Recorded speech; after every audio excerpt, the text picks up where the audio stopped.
Hello, lovely learners, and welcome back to our Cozy English podcast.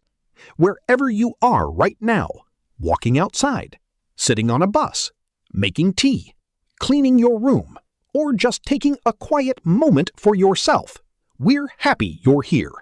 Very happy. I'm Mia. And I'm Alex. Today's topic is soft, powerful, and maybe exactly what some of us need to hear.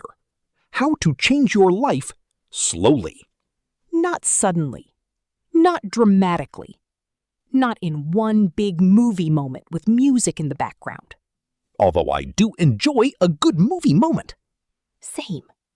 But real life usually changes in smaller ways. A better morning, one honest conversation, 10 minutes of study, a short walk, a little more sleep. Yes.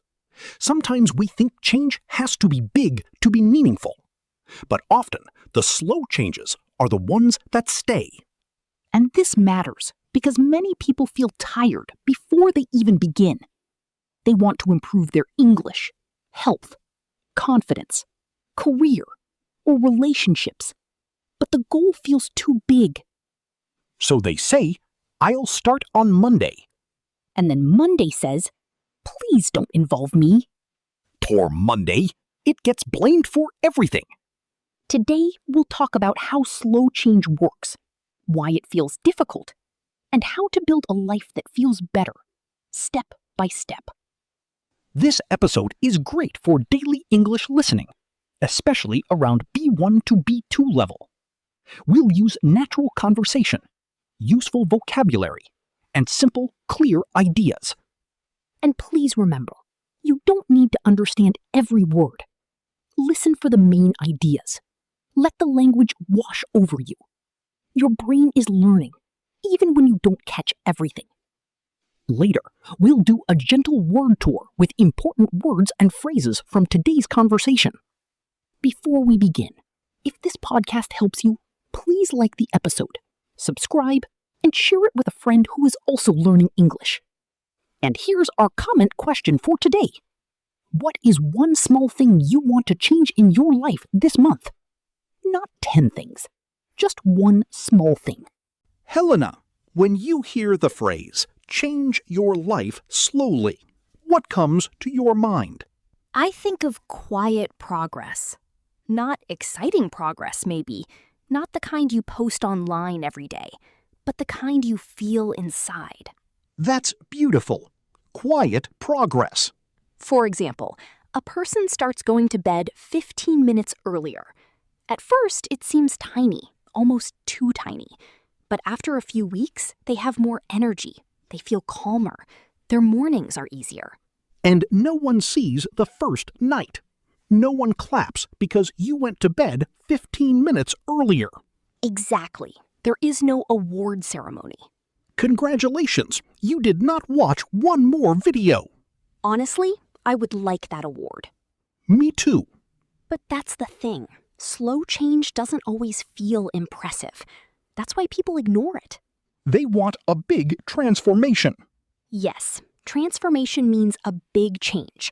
Like, I want to become a completely different person. But sometimes trying to become a completely different person makes you feel overwhelmed. Good word. Overwhelmed means you feel like something is too much. Too many tasks, too much pressure, too many emotions. I think English learners understand that feeling. They say, I need to learn grammar, speaking, listening, pronunciation, vocabulary, phrasal verbs, idioms. And then they close the book and take a nap. A very educational nap. But seriously, when the goal is too large, the brain gets scared. It says, this is too much. Let's stop. So what's a healthier way to think about change? I think we need to make the next step small enough that we can actually do it. Small enough to start. Yes. If your goal is to improve English, don't begin with, I will speak perfectly in 3 months. That creates pressure. Instead, maybe say, I will listen to English for 10 minutes a day. Or, I will learn 3 useful phrases this week. Or I will record my voice once a week, even if I feel shy. That's a brave one. It is. Speaking practice can feel very personal. Your voice is not just sound. It feels connected to your confidence. Yes, and many learners judge themselves very hard. They hear one mistake and think, my English is terrible. But one mistake is not your whole ability. Yes, transformation means Exactly. A mistake is information. It shows you what to practice next. That's a good mindset. Mistakes are not proof that you failed. Mistakes are directions. I love that. Mistakes are directions. When I think about slow change, I also think about identity. Like, who do I believe I am? Interesting. Can you explain? Sure, if someone says, I'm just lazy, that becomes a heavy label. A label is a word or idea you put on yourself or another person. Like a name tag, but emotional. Exactly. If you call yourself lazy every day, it's harder to change. But if you say, I'm learning to become more consistent, that feels different. Softer.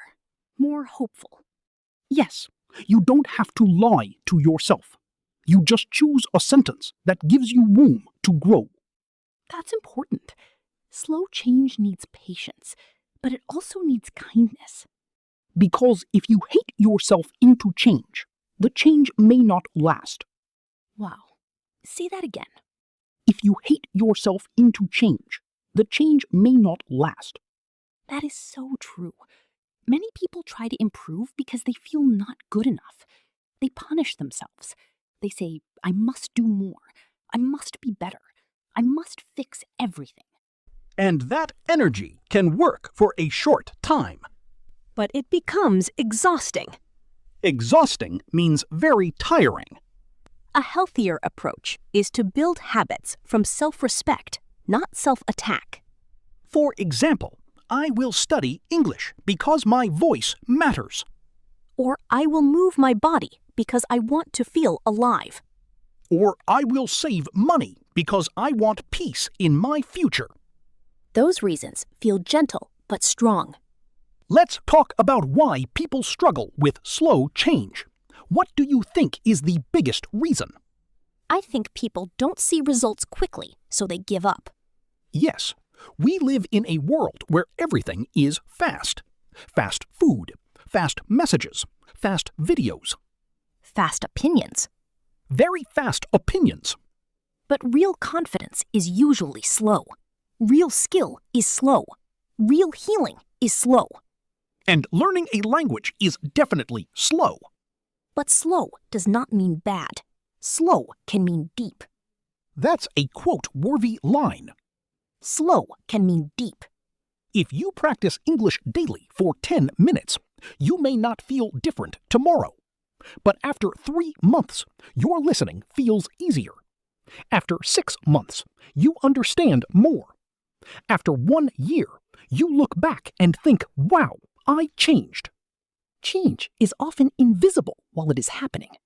Like plants growing. Yes, you don't stare at a plant for 5 minutes and say, why are you not a tree yet? I mean, you can, but the plant will not answer. Very rude plant. Very focused plant. People need that same patience. You are growing, even when you can't see it every day. Another mistake people make is changing too many things at once. Yes, they decide, from tomorrow I will wake up at 5, exercise, cook healthy food, study English, read books, stop using my phone, and become peaceful. By 7 a.m., they are angry and hungry. And searching for cookies. Which is understandable. Instead, choose one small habit. Make it realistic. Realistic means possible for your real life, not your fantasy life. Your fantasy life has perfect sleep, perfect weather, and no emails. My fantasy life also includes someone else doing my laundry. A beautiful dream. But real life is busy, so your habit has to fit into real life. like listening to English while brushing your teeth, Or repeating 5 sentences while making breakfast. or writing one sentence in English before bed. One sentence is not nothing. One sentence is a vote for the person you want to become. That's powerful. And if you miss a day, don't turn it into a drama. Yes, missing one day is normal. Missing one day does not mean you failed. Just come back the next day. This phrase is useful. Get back on track. It means to return to your plan after stopping or getting distracted. For example, if you don't study for 2 days, you can say, I need to get back on track. And say it kindly, not like a police officer inside your head. Exactly. More like a supportive friend. Hey, we rested. Now let's continue. I like that. Slow change is not about never falling. It's about returning. And returning again. And again. That is how people build trust with themselves. Trust with yourself. That's huge. Trust with yourself. That's huge. Yes, every time you keep a small promise to yourself, you build self-trust. You start thinking, maybe I can do this. Confidence grows from evidence. Evidence means proof. When you see yourself doing something again and again, even something small, your confidence becomes more real. Not fake confidence. Not just, I hope I can. More like, I have seen myself try. I have seen myself continue. That's the kind of confidence English learners need too. Speaking English is not only about words, it's also about self-trust. Can I speak even if I make mistakes? Can I continue even if I feel nervous? Can I learn slowly and still believe I am moving forward? The answer can be yes. A soft yes. A steady yes. So maybe today our message is this. You do not need to rebuild your whole life today. Just choose one small door and open it. Beautiful. One small door. Drink water in the morning. Walk for 5 minutes. Listen to English while cooking. Send one message. Clean one corner. Breathe before you answer someone. Small actions can change the feeling of a day. And many better days can slowly change a life. I think that's a lovely place to pause. Me too. Let's take that calm feeling into our word tour. Our first phrase is small step. A small step is a little action that helps you move forward. Example 1. Listening for 10 minutes is a small step. Example 2. Take one small step today. Please repeat. Small step. Number 2. Overwhelmed. Overwhelmed means feeling that something is too much to handle. Example 1. I felt overwhelmed by my big goal.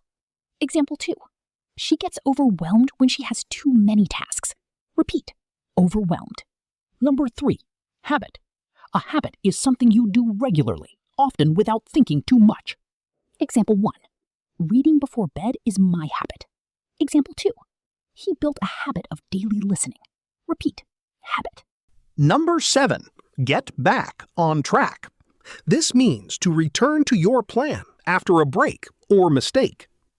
Example 1. I missed a day, but I got back on track. Example 2.